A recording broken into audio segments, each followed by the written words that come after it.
So what we're doing this morning is we are suckering, so we're removing extra shoots that are growing from the bottom of the vine, from below the fruiting wire, and then we're also doing a little bit of early shoot removal around the head where there's just congestion.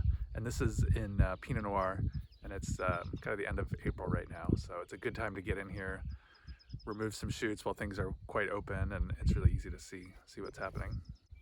So we're doing some suckering this morning, and these are removing the shoots that are down lower on the vine. So you can see these are just extra shoots that are growing that we do not need. They're just going to cause congestion and be in the way. So we just come through and we can just snap them off.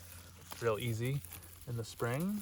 They do, they come off really easily. Yeah, some here that are kind of tied up in the nets. And then what we're also doing is doing some thinning here in the head. This is our little 2-bud renewal for the renewal cane that we'll lay down next year. But you can see so just explain that, like, this is our cane this year. So yeah, this is our primary cane for this year that's got all of our shoots. And next year we'll take a cane from this side and we'll put it back down this way and leave this with only 2. So every year it's rotating. We go back and forth. But you can see there's a ton of extra shoots here. Vines, they just want to grow. The days are getting longer, it's warming up. So we're just going to remove these. We really only need to leave 2 in here. So we'll kind of choose 2 nice positions. And we've got those 2. Then coming through here, maybe take out any doubles if there's a double here. A double. So Yeah. we'll just maybe take that out. Right now it doesn't look super congested, but in a couple of weeks or in a month or so, when this canopy's full, it's going to be really crowded. And so if we can do a little thinning now, it's going to save us a lot of time and energy later. Okay, so why do we shoot thin?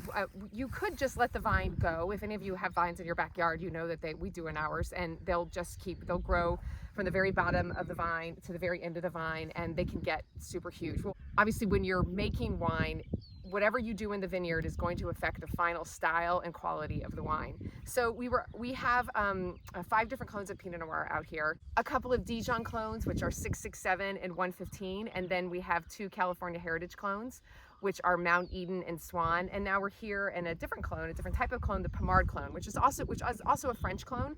These French clones are bred for yield, to do well in cool climates, which is why we planted them here. So just Peter and I are walking through the vines, and we're thinking about, because we're in the middle of this pandemic, what wine can we sell this year? How much $50 wine can we sell this year? And I really do think that just because of the economy, we're going to have some more options. So one of the things that's really nice when we're out here, we're like working and talking to each other, is that we come up with ideas. And one of Peter's ideas right now was We could take 1 or 2 tons of Pinot Noir this year and make a little bit of rosé. It would be really high quality rosé. But yeah, something that we could bottle earlier and start selling earlier and get the money back. So the Pommard always yields a little bit heavier than those other varieties. And so when we make rosé, we don't mind that. Like, we want something with a lot of yield so that the wines aren't so concentrated. People really care about color with rosé. It's beyond me why people care about color, but they do. And so we don't want to get a wine where the grapes, the berries are super concentrated, and that when we're pressing it, it picks up a lot of color. So we'll juice this up a little bit, keep the yields a little bit higher. Juice this up, does that make sense? We want some more yield, less concentration. And so we've decided to leave a few more shoots. So while we were over in the 667, really thinning the canopy out, the other thing we decided this year, because we don't know how much wine we're going to be able to sell, that we're just going to keep yields pretty low. And so we're not super concerned if we take off an extra shoot. However, we're not going to do that here in the Pommard. So what are the other things that we have to consider when I'm just shooting a video. I'm shooting a video. I'm shooting a video. Don't look at me. One of the other things that we have to consider when we're shoot thinning is the structure of the vine. And so I'm removing any shoots that seem to be working in the opposite direction of where we're trying to get the vine to go.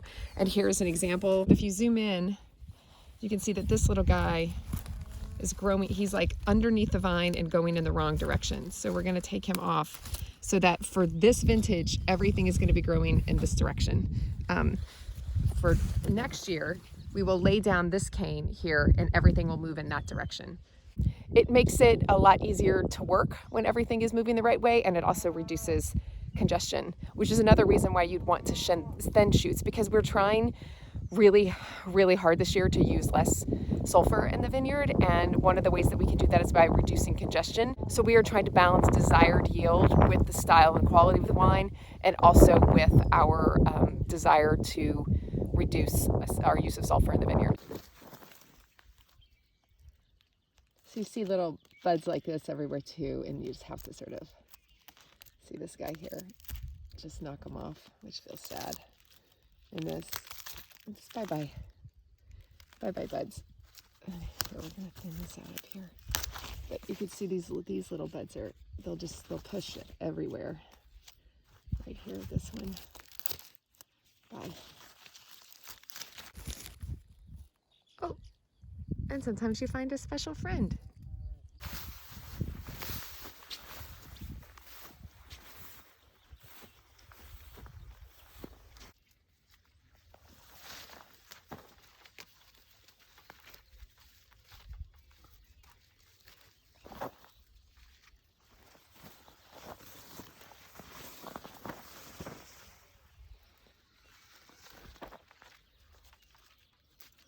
Yeah, can you tell me on this, so when we're looking at the renewal cane for next year and you're taking it off, why do you just, how do you decide which shoots to keep? You want to take shoots, that are on this little renewal spur here, these little two buds. You just want two good healthy shoots, if they can be relatively low down on the position, that's good. I mean, you don't want ones that are down here growing out of the head, but they're just up here. You're just looking for good healthy shoots. Right, like I'm thinking like this one, like for instance, all this down here can go. Yeah, I mean, some of the stuff in the head is it's going to be congestion. Excess. But over here, if you start to look at this, there's one that's sort of like down on this part of the head. But so when I was doing this yesterday, I was getting rid of this one and leaving two on the renewal cane.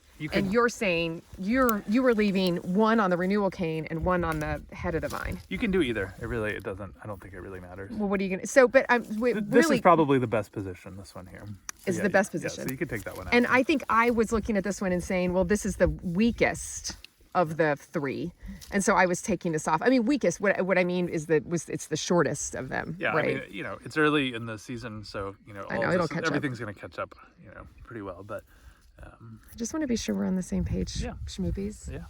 Got to be on the same page. What are you doing? Listening to fresh air. Stretching my back out. You have work to do. Get up. Get up.